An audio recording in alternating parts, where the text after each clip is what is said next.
It's me, Bussy, and welcome back to Hat or Rat. And today we'll be reviewing the Snatch Game and the Sea Sickening Runway from Drag Race Down Under.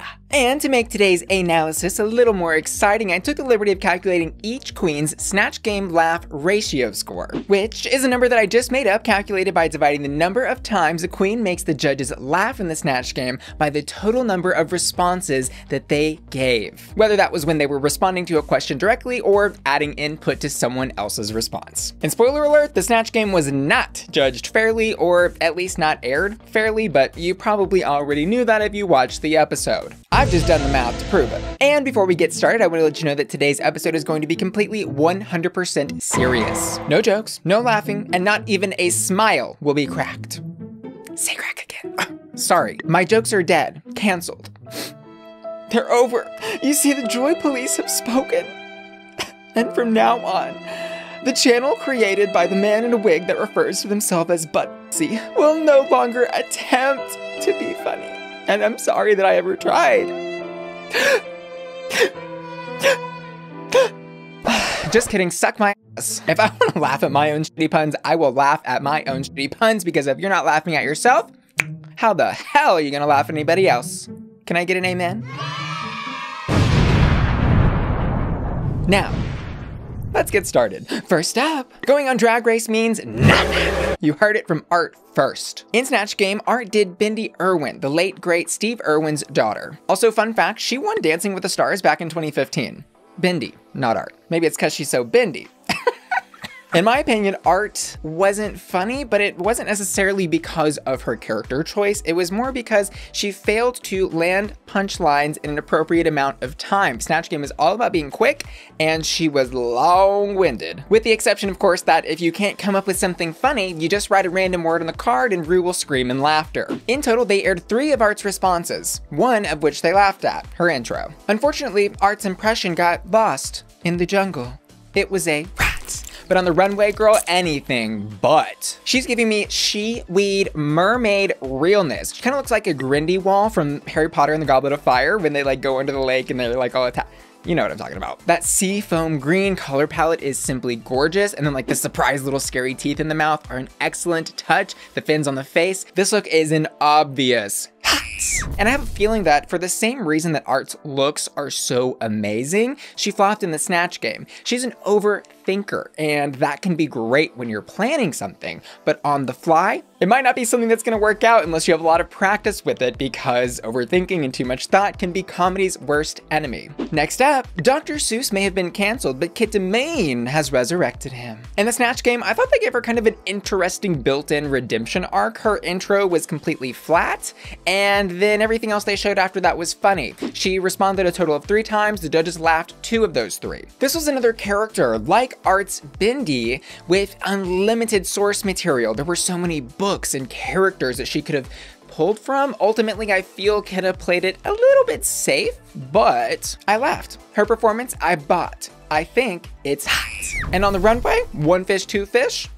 Red fish, blue sea witch fish. She's giving me Ursula meets Glinda the Good Witch. Like, this is Ursula in a different alternate reality where she looks a little more approachable, maybe to your demise. The hair in particular, I think, is really cool. It's kind of giving me like she touched electroshock and then it froze that way. This is another character, kind of like Maleficent or something, that if you do drag, you probably have at one point or another done this character. And Kit Demaine found a way to make her fresh and fun, and for that reason, I think this look is icy hot. Next up, dingoes, controversy, murder, etc., etc. Etc. did Lindy Chamberlain, a woman who was wrongfully convicted of the murder of her small child, who was in fact attacked and taken by a dingo. This person is, of course, where that common phrase comes from, a dingo ate my baby. And over in America, that is something that, honestly, we were so detached from, at least me being a small kid growing up in the 90s. Like, I heard that phrase, but it never meant anything to me. I never even knew that it was like a legitimate real story until recently. So that begs the question, like, was this something that was offensive to the Australian audience? Give me the insight, give me the tea. I want to know what the Down Under audience thought about that, because the judges were living for it. And, you know, Rue kind of acknowledged it was really, really dark humor. Anyway, she had a perfect laugh ratio. They aired 3 of her responses and the judges laughed all 3 times. Mathematically speaking, this performance was hot. And on the runway, Etcetera dove deep. This look is stupid, crazy, and sexy. It is my favorite flavor of drag. Besides, you know, Bussy flavored. Like I said, I did love this look, but it was almost a little bit too clean. Like with the helmet off, she was almost giving me Curious George's dad. Regardless, I'd still hold my breath for this queen. I think this look was hot. Next up, Coco Jumbo did Lizzo in Snatch Game. But was it good as hell? Unfortunately, I think this was kind of a classic case of a queen choosing a pop star that they really love and idolize without thinking about how to actually make them funny. I mean, good God, we have seen it with Gaga, Beyonce, Pink, Whitney Houston, Alicia Keys, and rarely, if ever, are these successful. Coco is no exception. They aired a total of 4 of her responses. The judges laughed at 1, her intro, which in my opinion really wasn't even that funny. I think the judges did a courtesy laugh for each queen's intro, which is why you'll see that each one does indeed have 1 laugh from the judges at least. But this is interesting because this is where we start to see clever editing influence and tell the story of what may or may not have happened on this Snatch Game. Make sure to keep listening until the end to hear my post-analysis. Anyways, the truth hurts, but her Lizzo was a rat. But what about her runway? This look, I think, had a really good vision. For example, I think the makeup and hair are beautiful, but then I think it kind of ran away from her. This look, it seems to me, is essentially another Ursula, but done in a more classic sense. That's at least the vibe I got from the black dress. But it's kind of like Ursula if she just like grew some legs and left a little bit of seaweed on her arm cuffs. Like I'm not really sure where the rest of the C element of this outfit was. And then the material of the actual dress looks a little trash baggy to me. I think it's just missing a bit of va-va-voom, especially compared to what some of the other girls did on the runway tonight. So for that reason, I just wasn't glad to see it. This look is a rat. Next up, she says she needs to wiggle it, but what she really needs to do is issue an apology for her entire cast in the Snatch Game. Oh my gosh, she killed it. Anita did Queen Elizabeth II, and there was not a second I wasn't laughing. For example, making jokes about corgis and peanut butter on your pieces and parts and extending your lifespan by wearing a seatbelt. That is exactly where I want to see someone take a character like this. And the editors did her lots of favors. They aired 4 of her responses and 1 time that she jumped in on another queen's response, giving her a total of 5 responses, of which the judges laughed at all of them. She had a perfect score. And usually in Snatch Games, there's at least 1 character that gets put in the Snatch Game Hall of Fame, if you will, and this is definitely the one from this season. Anita's Queen Elizabeth II was barely alive, but I was living. Her performance was hot. And on the runway, Anita is giving us a sexy siren fantasy, which, if you aren't aware, is kind of just another word for mermaid, but like the types of mermaids that entrap seamen on their rocks, or maybe in their hair. Like maybe there's something about Anita, if you know what I'm saying. The beating is really fun. The coral details are perfect little accessories that let you know this is indeed a sea witch look, and I think it was immaculately done. Did she tell the most interesting story on the runway tonight? Maybe not, but sometimes you don't need to. I think this look was hot. Next up, Maxi Shield, who did Magda Szubanski in Snatch Game, and if my research and sources are telling me correctly, she's best known for her performances in Kath and Kim. Major drama. I've had a collapse, she says. Can you come over straight away? And this was one of the only characters where my knowledge level started at 0. The thing is, for Snatch Game though, that doesn't necessarily mean that somebody isn't going to think your performance is funny. We've seen countless times where Binda LaCreme and Jinx Monsoon, for example, make unknown characters hilarious to all audiences.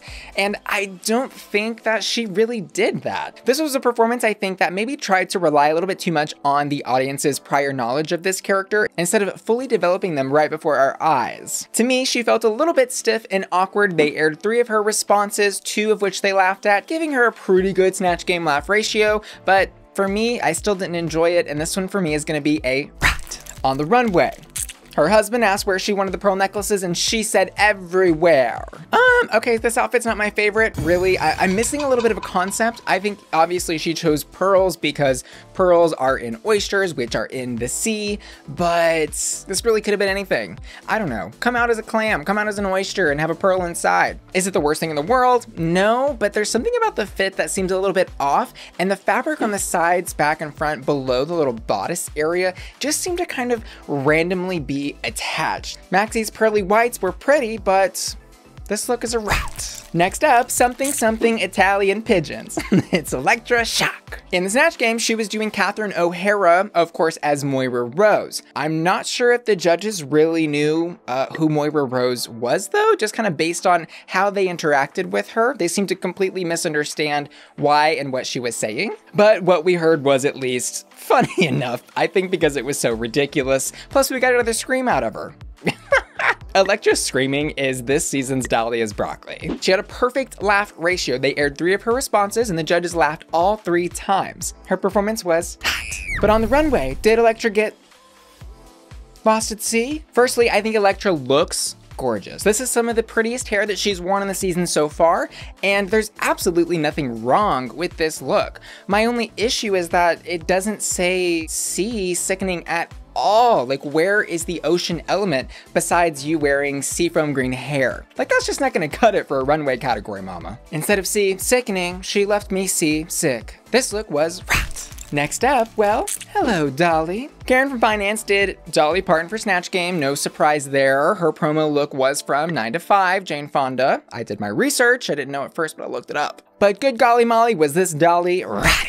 Rue was right. Dolly Parton is a huge, larger-than-life character. In interviews, she's quick as a whip, firecracker. I mean, she's funny as hell. I'm one of 11 kids. Well. Yeah, 8 boys, 3 girls. Wow, you're probably Catholic, right? We were just horny hillbillies. She's just one of those celebrities people don't give enough comedy chop credit to. But Karen didn't do her justice either. Interestingly, they only aired her talking 3 times, and of those 3 times, 1 was her intro, and 1 was her jumping in on Art Simone's response. Like, she was basically almost not there. And of those 3 times, the judges laughed only once. This was an editing choice that made me think they were really trying to hide something here. But that's just my 2 cents. However, on the runway, Miss Karen took a big bite. She's giving us camp, like she always does, like, oh, my Megalodon Trandra. She's giving me the full Glamazon version of one of Katy Perry's backup dancing sharks. Or maybe she's the shark that bit Katya's leg off and her death becomes her runway. I don't know, but either way, this is fabulous, gorgeous, funny, and pretty. And was maybe one of the best runway interpretations that we saw tonight. This look was a great white hot. Next up, Scarlett Adams has a fat arse, and she likes hot dogs. Cause she's Jennifer Coolidge, of course. Like, yeah, she did give us 2 of the big quotes from that character in Legally Blonde, but I wasn't too mad about it. Simple, but effective. Plus, the actual characterization of Jennifer was really well done. The voice, I thought, was particularly funny. But that was all we saw from Scarlett. Those 2 jokes. Just 2. And the judges laughed both times. She had a perfect laugh ratio score. But what were they hiding? It's hard to judge a performance that we really didn't see, but what we saw was good. So I'm gonna have to give this one a hot. And on the runway, Scarlett is giving us Great Barrier Reef. I enjoy that this wasn't just a really elaborately made pretty bodysuit, because she could have done that, she could have left it there, but she decided to take it a step further. She was like, you know what, I'm going on Drag Race, I gotta amp it up, I'm gonna put on the leg armor, I'm gonna add this huge, giant, dramatic back collar thing behind me that literally is the entire reef, and I'm gonna look sickening in it. She was talking about the Great Barrier Reef dying in her confessional overlaid on top of the runway, which made me actually think, oh, like, she could have taken this to a little bit of a darker place. Like, maybe half of the Great Barrier could have been alive and half dead on her runway. And obviously that's just me using my imagination to try to take an already amazingly beautiful look just one step further. Scarlett gave us Reefer and looked smokin' hot.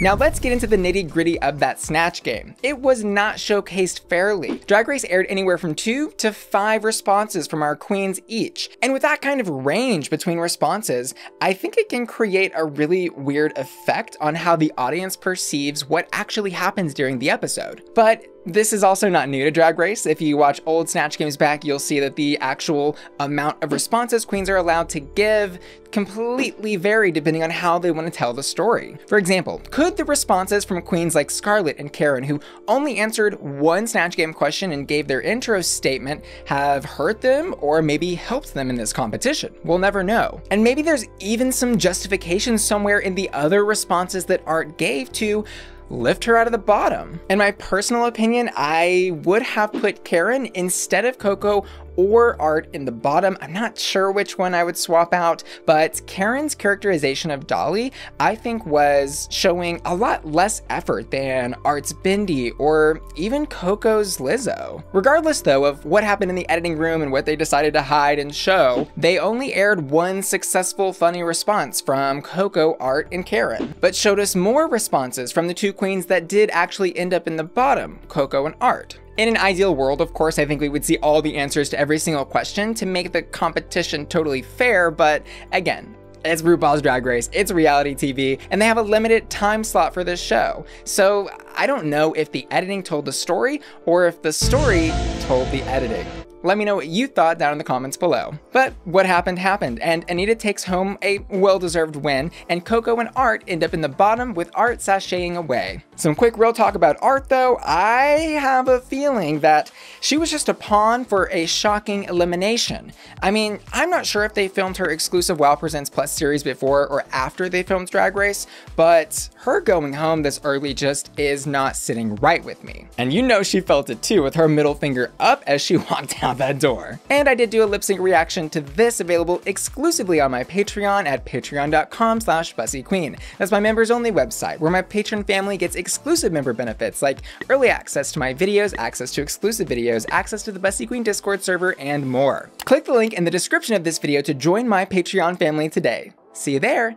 Thanks. Overall though, I enjoyed the Snatch Game. I have a really dark sense of humor and Anita did it for me regardless of what anyone else did on the stage. My hottest hot on the runway tonight goes to Art Simone. I also asked my patrons to vote for their hottest hot and they've also chosen Art Simone. As always, I want to say thank you so much for watching this video and give a special shout out to Garrett, Tamisha Cameron, Maura Maliak, Larissa Ivanov, Adelaide Lisa Raymond, Dr. Martin, Lobaz, Emery, Petunia Gash, and Mercy Me, who've all just joined my Patreon at the hot tier. And Ali Al, Anthony Bradley Cameron, Casey Cherry Poppins, Christopher Duarte, Claire Deutsche Leather, Fabio, Fractalized Freddy, GJ Bearclaw, Got the Morbs, Jay, Jenny, Janax, Jonah, Johnny, Kiki, and John, Madam Muffy, Maddie Morissette, Nathan, Olympus Mons, Venus, Opal, Queen Cersei Canister, Ron, Shannon, Shazzy, Sky, Sunshine, Tina, Timothy, Tony, Unique, Vendetta, and Wheelie, who are all supporting me at my hottest tier. And Angel, Caroline, Cyrus, JB, Joseph, JP and Dallas, Laura, Nurse Luca, Matthew, Mike, Rochambeau,